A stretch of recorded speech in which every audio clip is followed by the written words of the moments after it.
நம்முடைய நிகழ்ச்சிகளை தொடர்ந்து பாருங்கள், சப்ஸ்கிரைப் செய்து பாருங்கள். நம்ம ஒரு படத்தோடைய கதையை இன்னைக்கு நம்ம பார்க்க போறோம். He Man and the Masters of the Universe. இந்த பெயர் வந்து 90s 80s கிட்ஸ்க்கு வந்து ரொம்ப ஒரு ஃபேவரட்டான நேம் வந்து இந்த ஹீமன். ஏங்க 2K கிட்ஸ் கூட இந்த ஒரு அனிமேஷன், அதாவது ஒரு சூப்பர் ஹீரோ வந்து பார்த்து என்ஜாய் பண்ணியிருப்பாங்க அவங்க காலகட்டங்களில். அந்த ஒரு ஒரு கார்ட்டூன் ஹீரோ வந்து ஒரு ரியல் ஹீரோவா, அதாவது ஒரு சினிமாவில் அது ஒரு அனிமேஷன்ல இருந்து ஒரு மனிதர்கள் நடிக்கக்கூடிய ஒரு படமா எடுத்திருக்கிறாங்க ஆங்கிலத்துல. அந்த படத்துடைய தமிழ் மொழி மாற்ற படங்கள் வந்து இன்னைக்கு தமிழ்நாட்டில் வந்து ரிலீஸ் ஆயிருக்கு. இந்த படத்தோட கதையை பத்தி நம்ம பார்க்கணும் அப்படின்னா, நம்ம ஹீமன் வந்து குழந்தையா இருக்கிறாரு. குழந்தையா இருக்கும்போது ஒரு நாட்டுல, அதாவது ஒரு தனியா, அது வேற பூமி மாதிரி வேற ஒரு கண்டத்துல, பூமி மாதிரி வேற ஒரு இடத்துல வந்து அந்த இடத்தையே ஆளக்கூடிய ஒரு மன்னர் இருக்கிறாரு. அந்த மன்னருடைய குழந்தையா இந்த ஹீமன் வந்து வராரு. அந்த குழந்தை வந்து ஆரம்பத்துல வந்து அவருடைய மன்னருடைய தளபதி வந்து அந்த குழந்தைக்கு வந்து சண்டை பயிற்சிகள்லாம் வந்து கத்து தராங்க. இப்படி சண்டை போடணும், அப்படி சண்டை போடலாம் கத்து கொடுத்துட்டு இருக்காங்க. ஆனா அந்த குழந்தை வந்து கொஞ்சம் கூட வீரமா வளர்ற மாதிரியே தெரியல.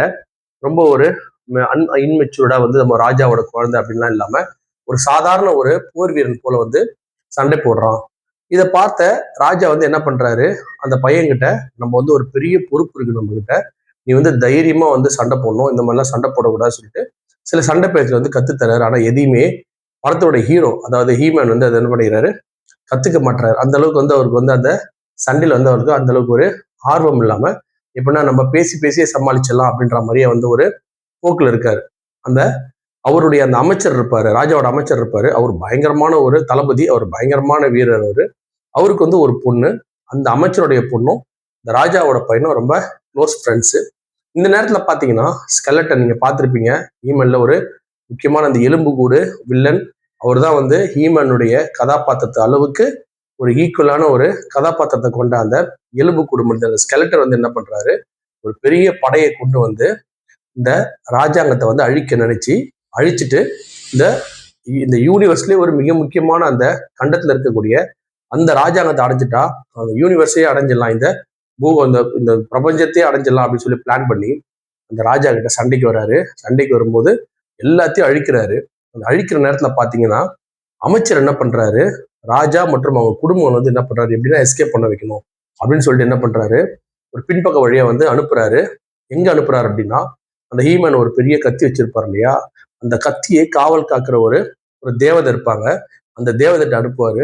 எப்படின்னா அந்த வால் எடுத்துட்டு தப்பிச்சு போயிடுங்க, மறுபடியும் எல்லாம் நிலைமை சரியான வருமா, மீண்டும் வந்து நீங்க இந்த ராஜாங்கத்தை காப்பாற்றலாம் அப்படின்னு சொல்லி சொல்றாரு. ஆனா அவர் போறதுக்குள்ளேயே ஸ்கெலட்டன் வந்து எல்லாரையும் புடிச்சு ஒருத்தரையா காலி பண்ணி சிறை பிடிச்சு ஒருத்தரையா அடிச்சுட்டே இருக்கிறாரு. கடைசியா மிஞ்சறது யாருன்னு கேட்டீங்கன்னா ஹீமன் மட்டும்தான். அந்த சின்ன பையன் என்ன பண்றான், இல்லை அந்த சின்ன பையனை காப்பாத்துறதுக்கு எல்லாருமே என்ன பண்றாங்க, அவங்கவுங்க கைதாவறாங்க. சில பேர் உயிரை விடுறாங்க. அந்த ஹீமன் கடைசியா என்ன பண்றாரு, அந்த வால் இருக்கிற இடத்துக்கு போனா அந்த தேவதை வந்து அவர்கிட்ட இந்த வால் எடுத்துட்டு நீ போயிடு, அந்த வால் இருந்தா மட்டும்தான் நீ வந்து மீண்டும் இந்த பிரபஞ்சத்துக்கு வர முடியும், அது இந்த நம்முடைய இந்த இடத்துக்கு வர முடியல, நீ எங்க போறியோ அங்கேயே காணாம போயிடும் அப்படின்னு சொல்லி சொல்றாங்க. அப்ப ஈமன் என்ன பண்றாரு, சின்ன பையனா இருக்கும்போது அவர் ஒன்றும் புரியல. அந்த வாளை எடுத்துட்டு போகும்போது பாத்தீங்கன்னா அந்த அந்த ஒரு அதிர்வுல வந்து வால் அவர் கையை விட்டு அந்த அந்த அந்த பூமி மாதிரி இருக்கிற அந்த ஒரு கிரகத்தை விட்டு வேற கிரகத்துக்கு அந்த வால் அவர் அழைச்சிட்டு போகும்போது பாத்தீங்கன்னா அந்த வால் அவர் கையை விட்டு விலகி போயிடுது. விலகி போய் ஏதோ ஒரு இடத்துல விழுந்துடுது. இவர் ஏதோ ஒரு இடத்துல போய் விழுந்துடுறாரு. இதுதான் படத்தினுடைய முன்கதை. அதுக்கப்புறம் அப்படியே ஆட்டோமேட்டிக்கா கதை எங்க ஆரம்பிக்குதுன்னா, நம்ம பூமியில நம்ம ஹீமன் நல்லா வளர்ந்துடுறாரு. நல்லா வாட்ட சாட்டமான ஆளா இருக்காரு. ஆள் தான் வாட்ட சாட்டமா இருக்காரே தவிர கொஞ்சம் கூட தைரியம் கிடையாது. ஒரு கோழையாவே வளர்ந்துட்டு இருக்கிறாரு. பெண்களை பார்த்தா சரியா பேச மாட்டாரு, ஃப்ரெண்ட்ஸ் கிட்ட சரியா பேச மாட்டாரு, யார்ட்டையுமே சரியா பேச மாட்டாரு. ஒரு ஜோவியலா இல்லாத ஒரு ஆளா இருக்கிறாரு. எல்லாத்தையுமே வந்து வாயில பேசுறாரு தவிர இந்த அடிதடி அந்த மாதிரி விஷயத்துல வந்து பின்னாடியே நிக்கிறாரு. அவரு வேலை செய்யற இடத்துல மற்றும் அவர் காதலி ஃப்ரெண்ட்ஸ் எல்லார்கிட்டையுமே அவர் எங்கிருந்து வந்தார் அப்படின்ற அந்த கதையை சொல்றாரு. ஆனா யாருமே அதை நம்ப மாட்டாங்க. அவருக்கு அந்த வாள் கிடைச்சாதான் மீண்டும் அந்த கிரகத்துக்கு போக முடியும் அப்படின்றதுனால அந்த வாளை பல வகையில தேடுறாரு. அது கிடைக்கவே மாட்டேங்குது. அவர் விளம்பரம்லாம் கொடுக்குறாரு, இந்த வாள் அந்த வாழை அழகா வரைஞ்சி இந்த மாதிரி இந்த வாள் நீங்க கண்டுபிடிச்சு கொடுத்தீங்கன்னா ஏன்னா அமௌண்ட் தர அப்படின்லாம் சொல்லிட்டு என்ன பண்றாரு, என்னென்னமோ பண்றாரு. இறுதியில பாத்தீங்கன்னா ஒரு இடத்துல இந்த வாள் இருக்கிறதா அவருக்கு ஒரு இன்ஃபர்மேஷன் வரும். அந்த இன்ஃபர்மேஷனை பேஸ் பண்ணி அந்த இடத்துல போய் அந்த வால் அவர் எடுக்கிறாரு. எடுக்கும்போது அங்கே சின்ன சண்டைகள்லாம் வருது. அந்த வால் கிடைச்சவொன்னே அவர் என்ன பண்றாரு, வானத்துல காமிச்சு, அதாவது அந்த ஒரு ஒரு மந்திரம் சொல்லுவாரு. மந்திரம் சொன்னா அவர் வந்து வால் வந்து அந்த அவருடைய கிரகத்துக்கு அழைச்சிட்டு போகும். ஆனா பாத்தீங்கன்னா மந்திரம் சொல்லுவாரு, ஆனா அந்த கிரகத்துக்கு அவர் அழைச்சிட்டு போவாரு. அப்போ என்ன நினைப்பாரு, இந்த வால் வந்து தவறான வால் கண்டுபிடிச்சு வச்சிருக்கிறோம் போல இருக்கு அப்படின்னு நினைச்சிட்டு இருக்கும்போது பாத்தீங்கன்னா அங்கிருந்து ஒரு பெரிய சிங்கம் போன்ற ஒரு உருவம் இவரை காலி பண்ண வருது. அதே நேரத்துல ஒரு பொண்ணு வந்து வேற கிரகத்துல இருந்து வந்து அந்த சிங்கத்திலிருந்து இவரை காப்பாத்தி இவரை அந்த கிரகத்துக்கு அழைச்சிட்டு போறாங்க. அந்த பொண்ணு யார் அப்படின்னா அமைச்சருடைய மகள். இவர் யாருன்னா ராஜாவோட மகனை அமைச்சரோட மகள் காப்பாத்தி இந்த மேல இட்டு போறாங்க, அந்த வேற கிரகத்தை இட்டு போறாங்க. இவங்க வருகைக்காகவும் இந்த கத்தியின் வருகைக்காகவும் அங்க ஸ்கெலட்டன் வந்து காத்துட்டு இருக்கிறாரு. ஏன்னா அந்த கத்தி இருந்தா மட்டும்தான் இந்த பிரபஞ்சத்தையே வந்து அவர் அடைய முடியும் அப்படின்றத அவர் அப்பதான் உணர்றாரு. முன்னாடியே உணர்ந்திருப்பாரு. அந்த கத்தியை தேடிதான் அந்த சிங்கத்தை அமைச்சிருப்பாரு. அந்த அந்த கத்தி அவர் மேல காமிக்கும் போது அந்த சிக்னல் வந்து அங்க அவருக்கு வந்துடும், ஸ்கெலட்டனுக்கு வந்துடும். வந்தோடனே என்ன பண்றாரு, இந்த சிங்கத்தை அமிச்சு முதல்ல அந்த கத்தியை பிடிக்கணும்னு சொல்லி அனுப்புவார். ஆனா அதுக்குள்ள இந்த அமைச்சரோட மகள் வந்து இவரை காப்பாத்தி மேலே இட்டுன்னு போயிடுறாங்க.